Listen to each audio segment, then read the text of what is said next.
شەوتان باش بینەرانی خۆشەویست. ئەفغانستان و داهاتووی هێزەکانی ئەمریکا لە ڕۆژهەڵاتی ناوەڕاست و لە عێراق و لە هەرێمی کوردستان بابەتی ئەم شەومانن. ئەوەی لە چەند ڕۆژی ڕابردوودا ڕۆژنامەکانی جیهانی تەنیوە ئەو هەواڵانن کە لە ئەفغانستانەوە دێن، ئەوەی ڕۆژانە لە سۆسیال میدیا و لە تەلەڤیزۆنەکاندا دەیبینین ئەو وێنە جەرگ بڕانەی کە لە ئەفغانستان بەتایبەتی لە کابل و لە هەندێک شاری دیکەی ئەفغانستانەوە بۆ ئێمە دێن جێگای نیگەرانیەکی زۆرن. ئەو پرسیارانەی لەلایەن ئێمەوە ڕوودەدەن، ئەو پرسیارانەی لەلایەن ئێمەوە دێنەکایەوە ئەوەیە کە ئایا بۆچی دوای 21 ساڵ هێزەکانی ئەمریکا بڕیاریاندا لە ئەفغانستان بچێشنەوە بەبێ ئەوەی ئەو ئامانجەی خۆیان پێکابێکە لە سەرەتاوە بۆی چوو بوون، بۆچی دەبێت ئەمریکاییەکان لە کاتێکی ئاوادا ئەفغانیەکان و دۆستەکانیان بەجێ بێڵن. پرسیاری لەوەش گرنگتر ئەوەیە ئایا ئەمە دەبێتە پێشینەیەک بۆی ئەمریکا لە ڕۆژهەڵاتی ناوەڕاست و لە عێراق و لە هەرێمی کوردستانیش لە چەند مانگی داهاتوودا بچێشێتەوە. ئایا ئێمە ئێستا دووچاری ئەوە بووینەتەوە لەگەڵ سیاسەتێکی تازەی ئەمریکایەکان بۆ ڕۆژهەڵاتی ناوەڕاست بۆ دنیا مامەڵە دەکەین؟ ئەمانە ئەم پرسانن دەمانەوێت لەم بەرنمەیەدا ئەم شۆکە ئەم شەو قسەی لەسەر بکەین لەگەڵ هەردوو بەڕێزان دکتۆر محەممەد شەریف کە لە ستۆدیۆ لەگەڵمە و مامۆستای زانکۆ و شارەزا لە پەیوەندی نێودەوڵاتیەکان و یەکێکە لەو کەسایەتیانەی کە دەمێکە لەسەر سیاسەتی ئەمریکا و لەسەر ئەم بابەتانە گفتوگۆ دەکا و لێکۆڵینەوە دەکا. هەروەها لە فلۆریداوە بەڕێز ئێرنی ئۆدینۆ جەنەڕاڵی خانەنشینی سەربازی لەگەڵە کە لەم وڵاتانەدا کاری کردووە و پەیوەندێکی زۆری لەگەڵ ئەو سەربازانە و ئەو پلە باڵایانەی سوپای هەرس پێهاتووی ئەفغانستان هەیە و دوا پۆستیشی لە هەرێمی کوردستان بۆ مەشقکردن بە هێزی پێشمەرگە. سوپاسان دەکەم کە هەردوو بەڕێزان لەگەڵمان. سەرەتا لە تۆ دەست پێ دەکەم دکتۆر محەممەد، ئەو دیمەنانەی کە ئێمە دەیبینین و ئەو دوای ئەو بڕیارەی کە ئەمریکا لە ڕۆژهەڵاتی ناوەڕاست لەوانێ بچێشێتەوە، بەڵام بەردەوە ئەوەی کە لە ئەفغانستان ڕوویداوە، ئایا ئەمە سوپڕایزە یاخود شتێکی چاوەڕوان کراو بوو کە ئەمریکا ڕۆژێک لە ڕۆژان و بە تایبەتی لەم ئانوساتەدا لەوانەیە لە ئەفغانستان بچێشێتەوە؟ ئەم کاتتان باش کاک دکتۆر نەهرۆر. لە ڕاستیە من بە سورپرایزی نبینم، چونکە لە نوێژوودا چەند جارێک ئەمە ڕوویداوە. 1942 ئینگلیز بە شکست خورد و کابوڵیان بەجێت، 1989 ئیتیحادی سۆڤێتی بە هەمان شێوە و لە 15 ئۆگستیشە بە هەمان شێوە ئەمریکا پاشەکشی کرد. و پێشینەیەکی تریشێ ئەگەر لە بیرتان بێ ساڵی 1975 ئەمریکا سایگۆن و ڤێتنامی بەجێهێشت و ئەمەش دووبارە بوونەوەیەکە لەوە. بەنسبەت ئەمریکاوە تەواجودی لە ئەفغانستان اعتیبارەکرێ بە درێژترین جەنگی لە مێژووی خۆیدا و شەڕی ڤێتنام بە دووهەم درێژترینیەت 19 ساڵ و دەمان ئەمریکا تەواجودی لە ئەفغانستانە هەبوو. ئەمە لە ڕۆژنامەکانی ئەمریکا پێیان دەگوت never ending war، ئەو جەنگێک کە هەرگیز کۆتایی نایە. بەڵێ لە ڕاستیە وایە و هیچ بەنسبەت ئەمریکەکانەوە بە بڕوای من ئەم شەڕە تقریبا 10 ساڵ زیاترە تەواو بوو لە مێشک و هزر و بیرکردنەوەی ئەوانە ضرورەتی نەماوە. بۆ نمونە لە مانگی 5 2011 کە ئوسامە بن لادنیان اختیال کرد، ئەوە بە بڕوای من دوا قۆناغی شەڕەکەیان بوو و جگەلەوە پێشەوەش مەبەستیان بوو کە تەنزیمی قاعدە تەفروت و ناکەن و هەڵی وەشێنەوە ئەو ئامانجەشیان پێکە. ئەوەی لە دوای ئەوە ڕوویدا لە 10 ساڵی دوای ئەوە زیاتر مەبەستی ئەمریکا ئەوە بوو کە مؤسسات و دەستگاکانی ئەفغانستان لەسەر پێی خۆیان بۆستن، چونکە ئەوان ئامانجی سیاسی خۆیان و ئەهدافی سیاسەتی دەرەوەی خۆیان لە وڵاتە پێکا بوو. بەڵێ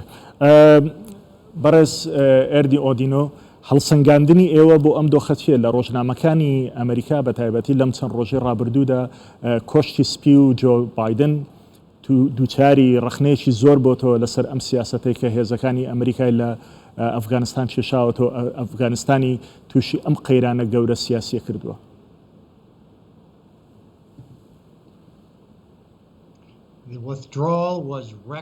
خشانەوە شتێکی خراپ بوو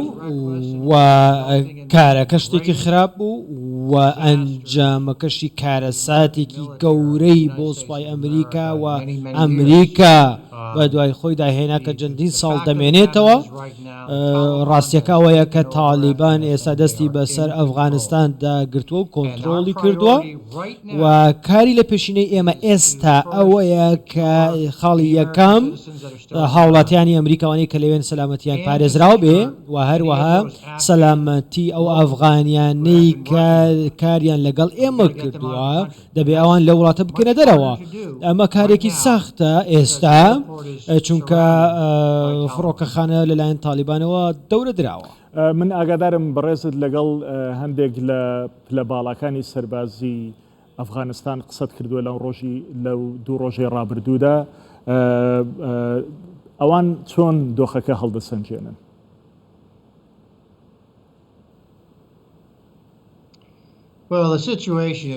دۆخەکە من پەیوەندیم لەگەڵ کوڕی ئەحمەد شاه مەسعود کردووە کە بە دڵنیایەوە ئەیناسن کە تا دوو ڕۆژ لە پێش با بڵێن 11 سپتێمبەر فەرماندە مەسعود دوو ڕۆژ پێش ئەوە لەلایەن ئوسام بولادن و ئەوانەوە قاعیدەوە تیرۆر کرا چونکە ئەو دەیزانی کە ئوسام بولادن دەیەوێت چی بکە بۆی کە ڕێ بۆ پلانەکەی خۆی خۆش بکە بۆی کە ئەمریکا با بڵێن هاوپەیمانی هەبوو لەگەڵ بەهێزترین فەرماندە کە دژی قاعیدە و تالیبان بوو لە ئەفغانستان کە لەوانەیە ئەوەی پێ دەڵێن هاوپەیمانەتی باکوور لە دوو مانگدا تالیبان شکستی هێنا. من ئێستا پەیوەندیم هەیە لەگەڵ کوڕی ئەو ئەحمەد شاه مەحموود کە ئێستا با بڵێن لە باکوورە ئەویش ئەو پێویستی بە هاوکاری ئێمە ئێستا من پێم وایە کاری لە پێشینەی ئێمە بۆ ئێستا ئەوەیە کە چاومان لەسەر ئەوە بێ کە دۆخی مرۆیی لە باکووری ئەفغانستان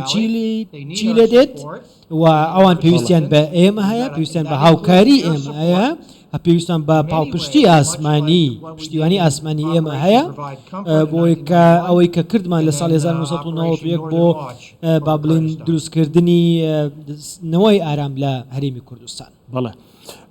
دکتۆر محەممەد زۆر بە کورتی بەڵام ئەو ڕخنەی کە دووچاری کۆشتی سپی بۆتەوە بە تایبەتی لە ڕۆژنامەکان و لە دەستگای میدیای ئەمریکا و ئەوەی ئەوروپایەکان کە سەرزنشتی ئەمریکایەکان دەکەن بۆی کە لە ئەفغانستان هاتوونەتەرەوە بەڵام لە بەرامبەر ئەوەشدا ئەو ئارگیومنتەی جۆ بایدن کە دوێنێ لە وتارەکەیدا قسەی لەسەر دەکە ناکرێ ئەمریکا لە وڵاتێک بێ بۆ ئەم هەموو ساڵە دوور و درێژە ئەم پارە زۆرە سەرف بکە سەربازەکان مەشق پێ بکە بەڵام خۆیان لە ناو خۆیاندا ئەفغانیەکان نەتوانن دوای ئەم هەموو ساڵە ئەزمموی ئەمریکا و ئەو ئەزممونەی کە هەیەیان بوو بپارێزن لە چەند سعاتێکدا بەرامبەر بە هێزێکی وەکو تالیبان بەرامبەر بە چەند چەکدارێکی وەکو تالیبان چۆکدا بدەن و هەرس بهێنن. قسەکەی جەنابە تەواوە جگە لەوەش وەک لە ئیتیفاقی دەوحا دانی پیانرا باسی لەکرا بەڵێ لە 2022 ئیتیفاقێک ڕوویە لە بینی تالیبان و ئیداری ترەمپا کە لەویە سێ فەقەرەی ڕئیسی هەبوو یەکێکیان ئەوە بوو کە لەلایەن تالیبانەوە ڕێگانە درێخاکی ئەفغانستان بەکاربێنێ لەلایەن تەنزیمی قاعد و ڕێکراویتر بۆ ببێ بە هەڕەشە بۆ سەر ئەمریکا دیارە تالیبان پەیوەستە ئەبێ بەمەوە ظاهری دووهەمیش وعدوا بوو کە ئەمریکا ئینسیحاب کە ئینسیحابەکەی ئەمریکاش مەفروض بوو تا کۆتایی مانگی پێنجی ئەم ساڵ بێت بگرە ئیدارەی بایدن تەخیرکە نیازی هەبوو پێش یادی 20 ساڵەی سپتەمبەر بایدن ترامپ ئەم پێشنیارە هێنا پێشەوە لە کاتی ئیدارەی ترامپا بوو کە نێردەی نێودەوڵەتی و نێردەی ئەمریکا هاتن بۆ ئەفغانستان و دواتر لە دەوحە لەگەڵ ئەفغانیەکان و لەگەڵ تالیبانیش کۆبوونەوە کە دەیانێت بە تەواوەتی لە ئەفغانستان بچێشنەوە. بەڵێ یعنی هەم ئیداری ترامپ دانی بەم شتانە بوو هەم بایدنیش وەکو کەسێک کە لە سیاسەتی دەروی ئەمریکا سەرقاڵ و لە 73 سنەتەر و ئەندامی لجنە و کۆمیتەی پەیوەندەکانی دەروی ئەمریکا بە ئەیزانی کە ئەم پرۆسەیە دەرەنجامی نییە و ئەو سوپایە لەوە چێ شەرعیەتی میلەتی لە پشت نەبێت ئەویش هەندێک هۆکار هەیە بۆ نمونە پێکاتەکان کە حکمی ئەفغانستانیانە کرد لە ئەکسەریەتی پەشتون نەبوون ئەکسەریەتی ئەفغانستان پەشتونە بەڵام سەیرە کرد پێکاتی تاجیک و ئزبەک و هەزاری زیاتر ئەوانە لە پێگە و حکومڕانەکان بوون پشتونەکان ١48 وڵاتن یعنی هەم لەلایەکەوە حکوومەتی ئەفغانستانیان حکوومەتی ئەفغانستانیان بە حکوومەتێکی ناشەرعی و گەندڵ ئەزانی لە عینەن کاتیشە هەستیانە کرد بە پی پێویست نوێنەرایەتی نەکراون لەنا ئەو ڕۆژی چواری هەشت بەڕێز ئەشرەف غانی سەرۆکی لە کارکەوتووی ئەفغانستان لە پرس کۆنفرانسێکا وتی هێزەکانیان توانای ئەویان هەیە بەرگری لە وڵات بکەن دژی تاالبان کەسی دەڕۆژی نەخیان بەبێ ئەوەی شەڕێکی زۆر ڕوودا هەرسی هێنا بەڵام پرسیاری ئێمە بۆەوەی چکە بە تەورەکانی بابەتەکەمان ڕابگەین لەم بەرنامەیەدا پرسیاری ئێمە ئەوەیە کە ئەو پرسیارگەلێ لە نێوان لە نێو خەڵکی ئێمە و خەڵکی ڕۆژهەڵاتی ناوەڕاست دێتە ئاراوە ئەویش ئایا ئەمریکا بەنیازی ئەوەیە بە تەواوەتی لە هەموو ئەو شوێنانە بچێشێتەوە کە سوپای لێ وەکو ڕۆژهەڵاتی ناوەڕاست وەکو عێراق وەکو سووریا وەکو تەنانەت هەرێمی کوردستانیش لە ڕاستیە شفتێک گۆڕانکاریەکی وازحەیە لە ئاراستە و تەوەجوهی ئەمریکا لە ڕۆژهەڵاتی ناوەڕاست و یان ڕۆژهەڵاتی ناوەڕاستی بەرفراون بە ئیتیجاهی سین و کۆریای باکوور ڕۆژهەڵاتی ناوەڕاست ناڵم گرنگی نەماوە بەڵام لە چەند ناحیەکەوە ئەو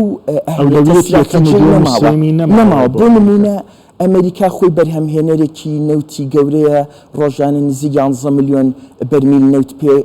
بەرهەم ئەهێنێت تەنها 120 لە پێداویستەکانی لە دەرەوەی وڵاتێنێ خاڵێکی تریش بۆ نمونەیەکی لە ئامانجەکانی ئەمریکا لە ڕۆژهەڵاتی ناوەڕاست پاراستنی ئیسرائیل بەڕاستی لە خەم ڕەخساوە هێز و توانە و قابلیت و قووەتێکی ئەوتوی هەیە کە ئەمریکا زۆر نیگەران نەبێ لەسەر پاراستنی ئەمن و ئاسایشی خۆی وجگە لەوەش جەناب تەزان ئێستا کێبڕکەیەکێ لەلایەن وڵاتانی عەرەبیەوە بۆی کێ لەگەڵ ئیسرائیلە زوو ئاشت بێتەوە و پەیمان نامە ئەکۆرد بەڵێ بەڕێز ئێرنی ئۆدین و پێدوایە ئەمریکا لە عێراق بچێشێتەوە چونکە ئێمە لە عێراق بە هەرێمی کوردستانیشەوە لە بەردەم هەڵبژاردنێکی گەورە و سەرتاسەریداین ئەگەر لەم هەڵبژاردنێ ئەو هێزانە زۆرینەی دەنگ بێن و لە پەرلەمانە زۆری نەبن ئەوانەی کە خوازیاری ئەوەن کە ئەمریکا لە ناوچەکە نەمێنێ ئەمانە دێن و ئەو مۆشنەی کە لە 5 ئەم ساڵ لە پەرلەمانی عێراق دەنجی لەسەر کۆکرایەوە کە ئەمریکا دەبێ عێراق جێبێلێ داوا لە ئەمریکا دەکەن جێبێلە بەڵام ئەگەر ئەمە ڕووبدا پێدوای ئەمریکا دەستبەرداری عێراق بێ و عێراق جێبێلێت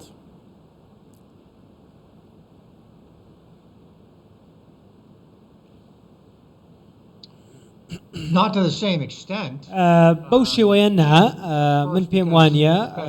چونکە پێشمەرگە زۆر بەتوانایە ئەمە یەکێک لە هۆکارەکان دووەم دەبێ پرسیار لە سەرۆک بایدن بکرێت من بەڕاستی لایەنگری ئەو نیم دەبێت لەو بپرسی وزانی ئەو مەبەستی چیە بەڵام ئەتوانم یەک شتی پێ بڵێم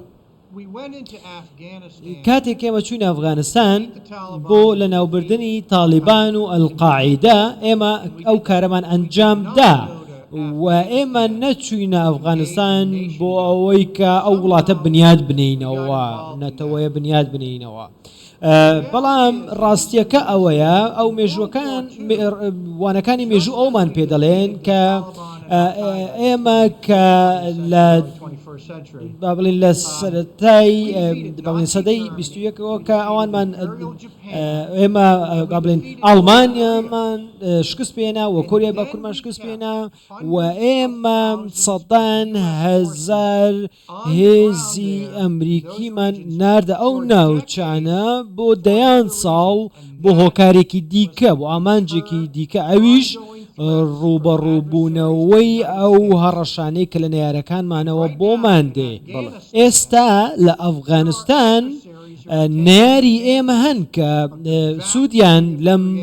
کە لێنا بینیوە کە ئێمە لە کشانەوەمان دروستمان کردووە بەیژنگ سوودی بینیوە مۆسکۆ سوودی بینیوە و تارانیش بە هەمان شێوە سوودی لێ بینیوە لە 2011 لە مانگی 9 2011 کاتێک کە سەرۆک ئۆباما کە منیش لایەنگری ئەو سەرۆکەش نیم کاتێک کشایەوە لە عێراق لە هێزی سەربازی کشاندەوە بینیمان چی ڕوویدا دەرەنجامەکەی چی بوو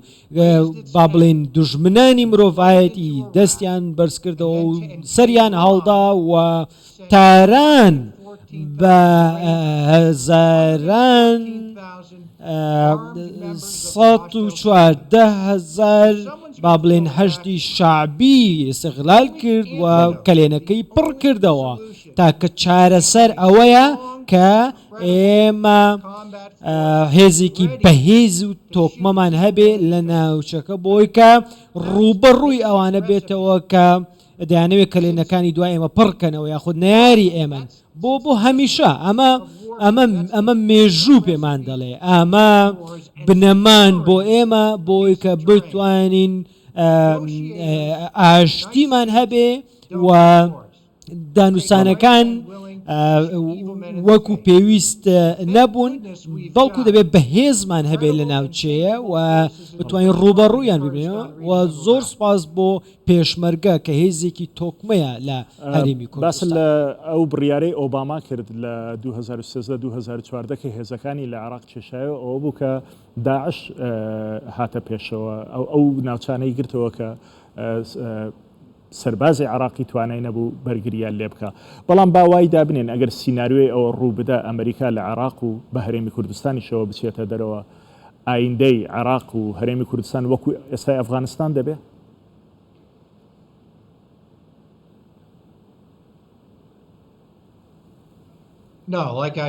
نەخێر وەک پێشتریش وتم پێم وانە ئەوە هەر شتێکی نزیک لەوەش ڕووبدا ئەگەر ئەوان ئێمە هێزێکی بەهێزی پێشمەرگەمان هەیە کە یەکگرتوون و دەتوانن شەڕ بکەن ئەم ڕاستیە هەموو دۆخەکە دەگۆڕێت بۆی کە بڵێن نەگاتە ئەو دۆخەی کە لە ئەفغانستان هەیە سوپای ئەفغانستان ئەم هەفتەیە تێک نشکا بەڵکو هەرەسی هێنە توایەوە چونکە ئەو سوپایە ئەو با بڵێن ئەو هێزە نیشتیمانیە نەبوو بەڵام پێشمەرگە زۆر جیاوازە هێزێکی نیشتیمانی هێزێکی تۆکمەیە و سوپای ئەفغانستان بەڕاستی با بڵێن هەرەسی هێنا پرسیارەکە بۆ من ئەوەیە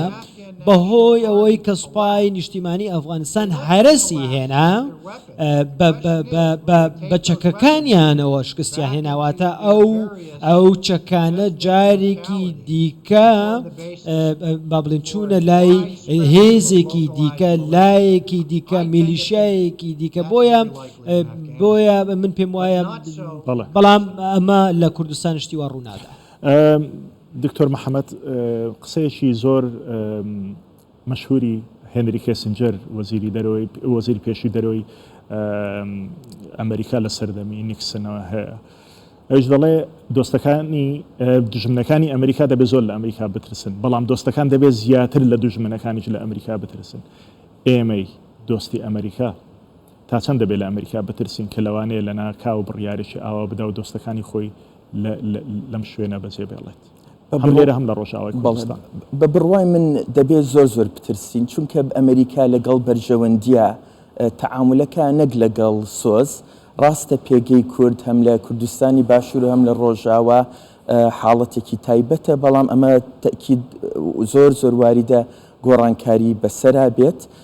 لەبەر ئەوە بە بڕوای من تۆکمەکردنی هێزی پێشمەرگەی کوردستان و یەکخستنەوەی هێزی پێشمەرگەی کوردستان و کە ئەمریکا یعنی بەڕاستی ڕۆڵێکی گەورەی بینیوە لە هاندانی هێزەکان بۆ یەکگرتنەوە چەک و پێداویستی پیاون و بە بەردەوامی هانیانەدا لەسەر یەکخستنەوە بە بڕوای من ناکرێت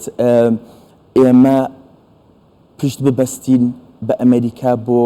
مانەوەمان ئەبێ پشت بە خۆمان ببەستین بۆ مانەوەمان چونکە ئەمریکا بەرژەوەندەکانی بە بەردەوامی ئەگۆڕێت و هەموو گەلێک خۆی ئەبێ پارێزگاری لە بەرژەوەندەکانی خۆی بکە. لە ئەمریکا هەست بەوە دەکرێت کە دوو کامپ دروست بۆ کامپێکیان ئەوانن کە دەیانەوێت ئەمریکا لە ناوچەکەدا بمێنێتەوە و کامپێکیش ئەوانن دەیانەوێت کە ئەمریکا لە ڕۆژهەڵاتی ناوەڕاست بە تەواوەتی بە عێراقیشەوە بێتە دەرەوە بەڵام ئەوانەی کە لەو کامپەدان داوای ئەوە دەکەن کە سەربازی ئەمریکا سەربازی شەڕکەری ئەمریکا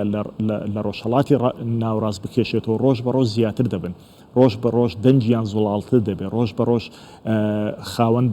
دەسەڵاتی بڕیاریان دەکەوێتە دەست ئەمە مەترسی ئەوە هەیە ئەگەر ئێستاش ئەمریکا لە پلانیدا نەبێت لە ڕۆژهەڵاتی ناوەڕاست بچێشێتەوە پێدوانیە لە ئایندەیەکی چەند ساڵی داهاتوودا ئەگەر دۆخەکە بەو شێوازە بەردەوام بێ بچێشێتەوە بە بڕوای من لەسەر ڕۆشنایی ئەمڕۆ داوانەی چەند ڕۆژی ڕابردووی ئەفغانستان بڕوان ناکەم ئەمریکا تحملی شکستێکی تری ئاوا بکا و لە ئەلامەکانە بەو شێوازە باسی ئیداری بایدن بکرێت لەبەرەوە تەسەورکم تا کۆتایی ئەم ساڵ هێزەکانی ئەمریکا لە صفەتی سەربازی خۆیانە بەردەوامە بن و لە هێرشکردن و ئەوە بەڵام بە دوای ئەوە لەو ئەچە بچنە بوارێکی ئیسیشاریەوە و زیاتر هاوکاری هێزەکان بکەن لەما من تەسەورەکەم هێزی پێشمەرگەی کوردستان بتوانێت ببێ بە پارتنەرێکی استراتیجی و هێزی پێشمەرگەی کوردستان ڕۆڵی ئەو پۆستاڵانە ببینێ کە لەسەر خاکی ڕۆژهەڵاتی ناوەڕاستن و پشتگیری لە سیاست و بەرژەوەندیەکانی ئەمریکا بکە من ئومێدم وایە کە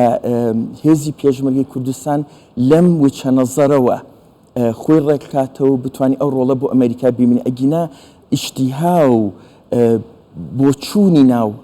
خۆی ئەمریکا بڕوان ناکەم هی ئەوە بێ کە بتوانن کوڕان و کچانی خۆیان بن بە کوشت لە ڕۆژهەڵاتی ناوەڕاستە لە مودەیەکی درێژکانە بەڕێز ئێرنی ئۆدینۆ ئێوە وەکو چاودێرێک و هەر ئەوە جگەلەوەش کە شارەزای کوردستان و دۆستان لێرە زۆرە و یەکێک بوو لەو کەسانی کە مەشقت بە هێزی پێشمەرگەی کوردستان کردووە و ئاگاداری سەرکردایەتی کوردیشی پێت وایە ئێمەی کورد دەبێ چی بکەین بۆی قەنەعەت بە ئەمریکایەکانە بێنین دەبێت لە هەرێمی کوردستان و لە عێراقدا بمێننەوە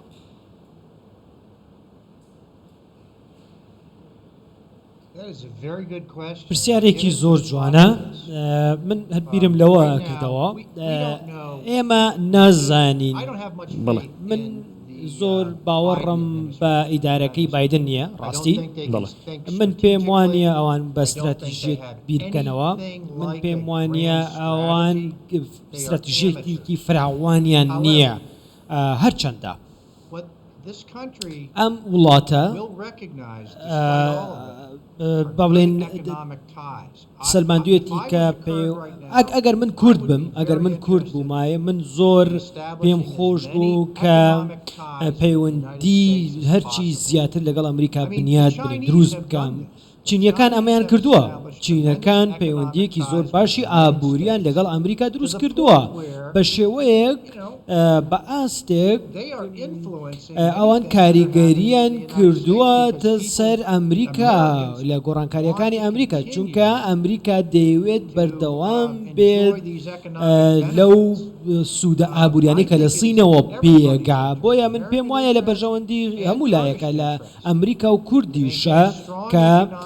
پەیوەندیکی بەهێزی ئابووری دروست بکەن چونکە ئەم پەیوەندیە بەهێزە بۆ هەردوو لە باشە و ڕنگدانەوەی باشی هەبێت لەسەر دۆستایەتی و پەیوەندی و هاوپەیمانی سەرەڕایی هەموو با بڵین ئەو کارە سیاسەتە خراپی کە ئێستا لە واشنگتن بەڕێز ئێرنی ئۆدینۆ ڕاوێژکار لە گۆڵد ئینستیتیوت لە واشنگتن هەروەها جەنەراڵی خانەنشینی ئەمریکی کە لە فلۆریدا و لەگەڵم بووی زۆر سپاس بەڕێز دکتۆر محەممەد شارەزە لە پەیوەندی نێودەوڵەتیەکان و کەسایەتێکی دیار لەم بوارەدا کە لەگەڵم بووی بە سەرنجەکانتان بەرنامەکەتان دەوڵەمەندتر کرد زۆر زۆر سپاس بەڕێزان هیوادارین ئەو دیمەنە خێزەونانە و ئەم دیمەنە جەرگ بڕانەی کە لە ئەفغانستانەوە بۆمان دێن هەرگیز لە هیچ شوێنێکی تری دنیادا و بەتایبەتی لە وڵاتەکەی ئێمەدا قەت دووبارە نەبێت شەوتان شەد